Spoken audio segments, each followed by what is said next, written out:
በክፍል 75 ላይ ያየነው ትንሽ ለማስታወስ ያክል የሚቀጥለውን አብረን የምናይ ይሆናል። በክፍል 75 ላይ ፂ ወደ ቤቱን እየሄደች እንዲሁም ደግሞ ልብሴ ሊወስድ ነኝ የመጣሁኝ እያለች ነበር። እንዴ ናታን ደግሞ ያዛኔ እንዴ እዚህ ቤት እንደፈለግሽ መግባትና እንደፈለግሽ መውጣት ጀመርሽ እንዴ? ሁላችንም ግራ አጋብተሽን እንዲሁም ደግሞ እያለ ብዙ እያወራት ነበር። አዎ ልክ ነው። ያ ሐራመኔ ምን ብሎሽ ነው? ምን ብሎ እያስፈራራሽ ነው? እያለች ፂም መናገር ጀመረች። ከዛ ደግሞ በቃ እናንተ ብዙም አትደናገጡ፣ እኔ ልብስ ሊወስደኝ የመጣሁኝ ልብስ ይዤ ይወጣለሁኝ እያለች ልብሷን ይዛ ወደ ያፌት ቤት ሄዳ ነበር። ባፌት ቤት ደግሞ ያፌት ያው እንደሚታዩት ጎሮዋን እንቅ እያደረጋት ነበር ማለት ነው። ከዛ የሚቀጥለው አብረን የምናይ ይሆናል። የዛሬው እንዴት ነው ምንድነው የሚለው ማለት ነው። የዛሬው የዳግም ወንድም ወደ ገኒ ቁጭ ባለችበት እየመጣ ነበር። ምን እያላት ነው ገኒን የሚለው አብረን የምናይ ይሆናል።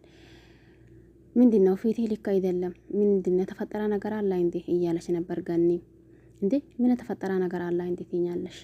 ይቺ ጽናት እኔ ሲደውልላትም ስልክ አታነሳ፣ ቴክስት ሳስቀምጥም ቴክስት አትመልስ፣ ምን እየሆነች ነው? ለምንድን ነው የማትመልስልኝ ነገር እያለ ፊቱ ኮሳተረው ፊት ለገኒ እየነገራት ነበር። ገኒ ደግሞ ለምን እንደዛ ትላለህ? ኧረ ተው ጥሩውን አስብ እያለችው ነበር። ብዙ ጊዜ ደወልኩላት እሷም አላነሳች፣ ቴክስት ጻፍኩላት ጭራሽ አትመልስም። ከዛ ኦንላይን ላይ እያየሁት አሁንም ድጋሚ ጻፍኩላት አሁንም ዝም አለች። ከዛስ ቆይ እኔ ያልገባኝ ነገር ለምንድን ነው ይሄ ሁላ የሚሆነው? ቆይ እኔ አሁንም አልገባኝ፣ ያስቀየምኳት ነገር ካለ ለምን በትክክል አትናገርም እያላት ነበር። ገኒም ደግሞ ተረጋጋ እንጂ ወንድ አይደለም እንዴ ቁርጥን በል እንጂ እያለችው ነበር። የእሷን ህይወት ምናልባት እሷ ናት የምታውቀው፣ አንተ ምንድነው እንደዛ የሚያደርጋ እያለችው ነበር። የሰራሁት ስህተት ካለ ብዬ አወጣሁኝ፣ አወራትኩኝ፣ አሰብኩኝ፣ ምንም አጠፋው ጥፋት የለም እያላት ነበር። ገኒም ደግሞ እንግዲህ አሁን አታልቃቅስ፣ በቃ ወንድና ቆርጦን በል እያለችው ነበር። በቃ እሺ ሰላም ዋይ እያላት እሱ ከቤት እየወጣ ነው። እሷ ደግሞ እሺ ብላ እሱን ሸኝታ ቁጭ እያለች ነው ገኒ ማለት ነው። እፉዬ የሚቀጥለው እፉዬ ትንሽ እናውራና ትሄጃለሽ። አይ አይደለም ባለቤቴ ይጠብቀኛል፣ እኔ መሄድ አለብኝ እያለች ነበር። በዛ ሰዓት ደግሞ ናታን መጣ። በነገራችን ላይ ይህንን ቤት ምን አመጣሽ? አስሬ ባሌ እያልሽ ነው፣ ለምን መጣሽ? ሞክረሽ ነበር አልሆነም። ለምንድን ነው እንደዛ የምትሆኚው እያላት ነው። የዛኔ ደግሞ ማለት እንደዛ ማለት እንደ ቀላል ነው እንዴ እያለች ነበር። አው ቀላል ነው፣ ትዳር ጥሎ እንደዚህ መሆን ቀላል እንደሆነ ሁላ ሁሉም ነገር ቀላል ነው እያላት ነበር። የዛኔ ደግሞ የኔ ናታ ምን እየሆንክ ነው? ምን ሆነህ ነው እያለች ነው። ናታም ደግሞ ከዚህ በኋላ ስለኔ አያገባሽም፣ ከዚህ በኋላ እኔ መሌላ ሰው ነኝ፣ አንቺ መሌላ ሰው ነሽ፣ ስለኔ አይመለከተሽም እያላት ነበር። ደግሞ ወንድሜ ምን ሆነህ ነው? እባክህን እየተጎዳህ ነው፣ ምን እየሆንክ ነው? እባክህን ወንድሜ ትጎዳለህ፣ ምን እየሆንክ ነው እያለችው ነው ናታ ደግሞ ምንም አልሆንኩኝም ጥሩ ነኝ እያለች ነው። የኔ ናታ ስትል አሁንም ሄዳለች። ስለኔ አይመለከተሽም ብዬሻለሁ፣ አይመለከተሽም፣ እባክሽን አትጠጊኝ እያላት ነበር። አንቺ በሌለሽ ሰዓት ደግሞ ሰላም ነበር፣ ደህና ነበር፣ ለምን መጣሽ? አሁን እየመጣሽ ህይወታችን እየበጠበሽው ነው እያላት ነው። ፂም ደግሞ ማለት ኤፉም ደግሞ እሺ ከላስ እንደዛ ከሆነማ እኔ ከመጣሁኝ ህይወታችሁ የሚበጠበጥ ከሆነ እኔ መሄድ አለብኝ፣ ይሄዳለሁኝ። እሷ ግን ናታ ብላ ሄዳ ይቅፍ ልታደርገው ነበር። እሱ ደግሞ አይሆንም እያላት ነው። ኤፉ እባክሽን ተረጋጊ እያለቻት ነው። ምንም አይነት የሚረጋጋበት ነገር የለም፣ እኔ እሄዳለሁኝ። እባክሽ እባክሽ እባክሽ አትከተይኝ። ከዚህ በኋላ እኔ ቤቴ መሄድ አለብኝ። እንደፈለኩኝ የመምጣትና የመሄድ መብት ምንም ነገር የለኝም። ናታን እንደሚያወራኝ እንዴት እንደሚያወራኝ እያየሽ አይደል?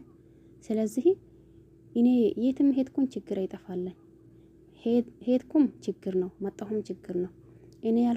እኔ የደረስኩበት ሁላ ሀዘን ነው።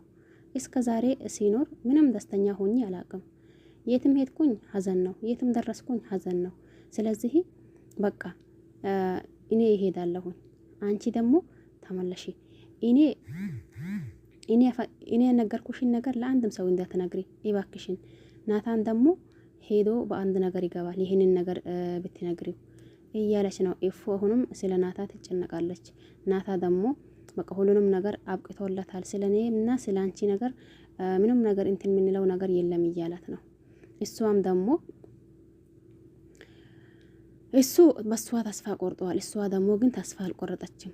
ናታ እኔና እኔ ብቻ ነው የምትለው። ናታ ደግሞ ይህንን ነገር አሁን አንቺ የሌላ ሰው ነሽ፣ እኔም የሌላ ሰው ነኝ። ስለዚህ ህይወታችን እየመጣሽ አትረብሽ፣ ህይወታችን ውስጥ እየገባሽ የሆነ ነገር እንዳትፈጥርብን። አንቺ ስትመጪ ነው ህይወታችን ሁላ የሚሰቃቀለው። ስለዚህ እንዳትመጪ እያላት ነበር። እሷም ደግሞ አምሪራ አይ በቃ እንደዛ ከሆነማ እንደፈለኩኝ መሄድና ማምጣት መብት የለኝም ከዚህ በኋላ እያለች ነበር።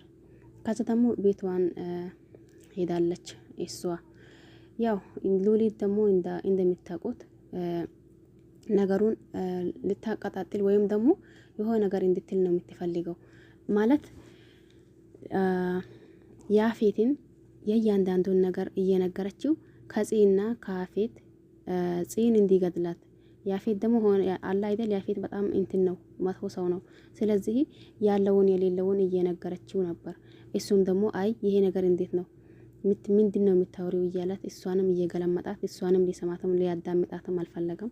ነገር ግን ደግሞ በሷ ፊት እንደዛ ቢሆንም በኋላ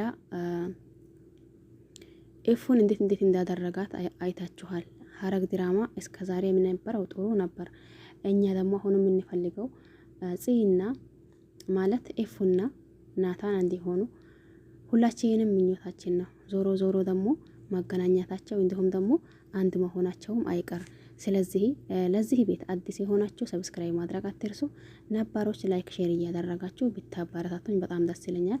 ሁላችሁም በያላችሁበት ዓለም ዳርቻ የአላህ ሰላም እንዲሁም እዝነት በረከት ርህራሄ ከእናንተ ጋር ይሁን እያልኩኝ በሌላ አዲስ ቪዲዮ ወይም በሌላ አዲስ ሐረግ ድራማ እስከምንገናኝ ድረስ በያላችሁበት ሰላማችሁ ይብዛልኝ። ሁላችሁንም አመሰግናለሁኝ። በዚህም ልክ ደግሞ ከጎኔ ለሆናችሁ በሙሉ አመሰግናለሁ።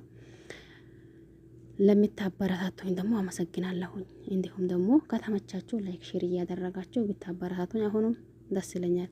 ስለዚህ ሁላችሁንም አመሰግናለሁኝ። በያላችሁበት የአላህ ሰላም ከእናንተ ጋር ይሁን እያልኩኝ እንዳልኳችሁ በሌላ አዲስ ነገር እንገናኛለን። ቸር ቆዩልኝ። ባይ ባይ።